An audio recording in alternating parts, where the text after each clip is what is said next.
मुंबई, ऊंची ऊंची इमारतें और इन इमारतों में दफने न जाने कितनी ही कहानियां। आज हम एक ऐसी ही सच्ची कहानी की बात करेंगे जो घटी रश्मि और आदित्य के साथ एक 28वीं मंजिल के फ्लैट में। ये एक ऐसा वाकया है जो शायद हमें सोचने पर मजबूर कर दे कि क्या सच में कोई अनदेखी दुनिया हमारे आसपास ही रहती है। सोचिए, 4 साल से इस कपल की जिंदगी बिल्कुल एक सपने जैसी थी, सब कुछ परफेक्ट। लेकिन फिर बस एक रात आई, एक ऐसी रात जिसने उनकी पूरी दुनिया ही पलट कर रख दी, और उनका सामना हुआ एक ऐसे सच से जिस पर वो कभी कभी भी यकीन नहीं करना चाहते थे। तो रश्मि और आदित्य की जिंदगी थी कैसी? बिल्कुल सपनों जैसी। मुंबई की एक ऊंची बिल्डिंग, उसकी 28वीं मंजिल पर एक शानदार फ्लैट। और सबसे बड़ी खासियत क्या थी? एक सेमी प्राइवेट रूफटॉप पूल। यही जगह थी उनकी पार्टियों का, उनकी सोशल लाइफ का सेंटर पॉइंट। लाइफस्टाइल तो काफी लैविश थी, और पिछले 4 सालों से मतलब बिना किसी भी दिक्कत के वो लोग वहां रह रहे थे। ऊपर ऊपर से देखने में सब कुछ एकदम नॉर्मल था, लेकिन कहते हैं ना, सतह के नीचे कुछ और ही पक रहा था। कुछ ऐसा जो बस एक सही वक्त का इंतजार कर रहा था बाहर आने के लिए। तो हुआ यूं कि एक रात, एक बिल्कुल आम सी लगने वाली पूल पार्टी उन अजीब घटनाओं की शुरुआत बन गई जिसकी उन्होंने कभी कल्पना भी नहीं की थी। यही वो रात थी जब सब कुछ बदलने वाला था। पार्टी खत्म हो चुकी थी, दोस्त यार सब नशे में धुत थे, और रात के ठीक 2 बजे जब चारों तरफ सन्नाटा था, एक फोन कॉल ने इस खामोशी को तोड़ दिया। फोन था आदित्य का। उसने नशे में ही स्पीकर पर फोन उठाया और फिर से सो गया। लेकिन फोन की दूसरी तरफ से रश्मि ने एक बच्चे के रोने की सिसकियों भरी आवाज सुनी, जो बार बार बस यही कह रहा था, मम्मा, मम्मा कहाँ हो? रश्मि का दिल एकदम तेजी से धड़कने लगा। इतनी रात को ये बच्चा कौन हो सकता है? क्या कोई मुसीबत में है? वो कुछ समझ पाती इससे पहले ही कॉल अचानक कट गया। लेकिन कहानी में सबसे अजीब मोड़ तो तब आया जब रश्मि ने बाद में फोन चेक किया। कॉल लॉग में उस 2 बजे वाली कॉल का कोई रिकॉर्ड ही नहीं था। जाहिर है, अगली सुबह सबने यही माना कि ये रश्मि का कोई वहम था, शायद नशे की वजह से हुआ कोई हेल्यूसिनेशन। इस घटना के बाद जिंदगी वापस पटरी पर आती हुई लगी, लेकिन सिर्फ कुछ वक्त के लिए, क्योंकि जल्द ही आदित्य को कुछ ऐसा महसूस होने लगा जो किसी और को नहीं हो रहा था, और बस यहीं से उनके रिश्ते में एक अजीब सा तनाव आने लगा। होता ये था कि आदित्य को घर में अक्सर एक बच्चे के खिलखिलाने की आवाजें सुनाई देती, पर रश्मि को कुछ भी नहीं। एक बार तो हद हो गई जब आदित्य ने हेडफोन पर गाने सुनते हुए भी वही हंसी सुनी, लेकिन जब उसने रश्मि को सुनाया तो उसे सिर्फ गाना ही सुनाई दिया।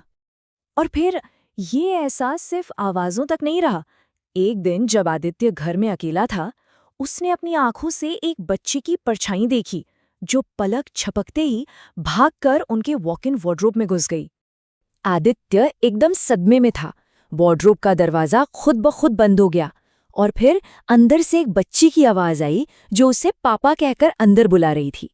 ठीक इसी वक्त गलियारे की लाइटें भी टिमटिमाने लगीं। अब तक जो सिर्फ एक एहसास था, वो हकीकत बनने जा रहा था।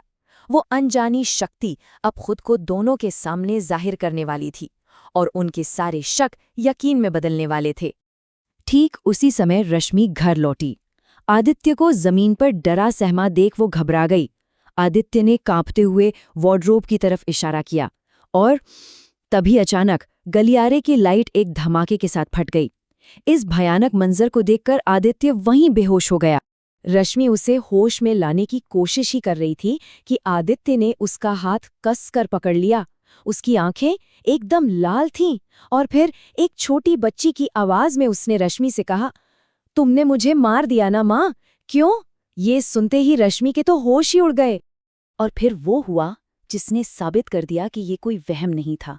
दोनों ने अपनी आंखों के सामने एक छोटी बच्ची को खड़ा देखा। अचानक उस बच्ची के प्राइवेट पार्ट्स खून से सन गए, और उसने पूछा, मम्मा, पापा, आपने मुझे क्यों मारा? और इसके बाद वो हवा में ही गायब हो गई। इस भयानक मंजर के बाद दोनों डर के मारे तुरंत उस फ्लैट से भाग निकले।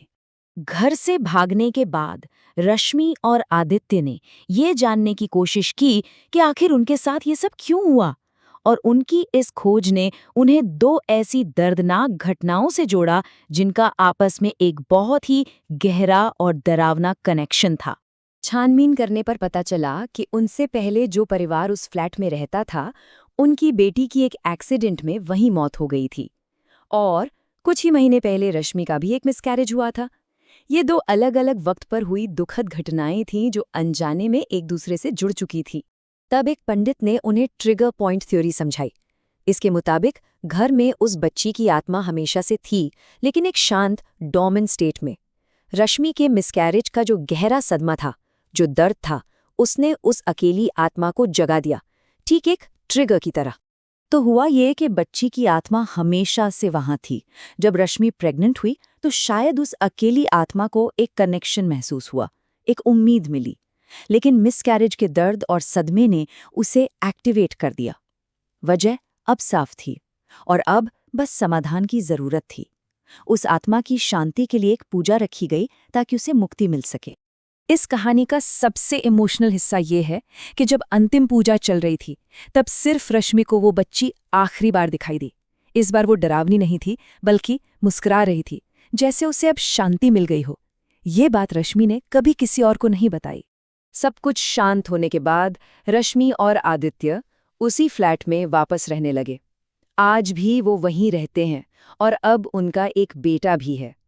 उस घटना के बाद वो साया या वो मौजूदगी कभी दोबारा महसूस नहीं हुई। रश्मि और आदित्य की ये कहानी हमें एक सवाल के साथ छोड़ जाती है। क्या सच में कुछ इमोशनल घटनाएं या हादसे ऐसे ट्रिगर पॉइंट्स हो सकते हैं जो किसी जगह पर मौजूद सोई हुई शक्तियों को जगा दें?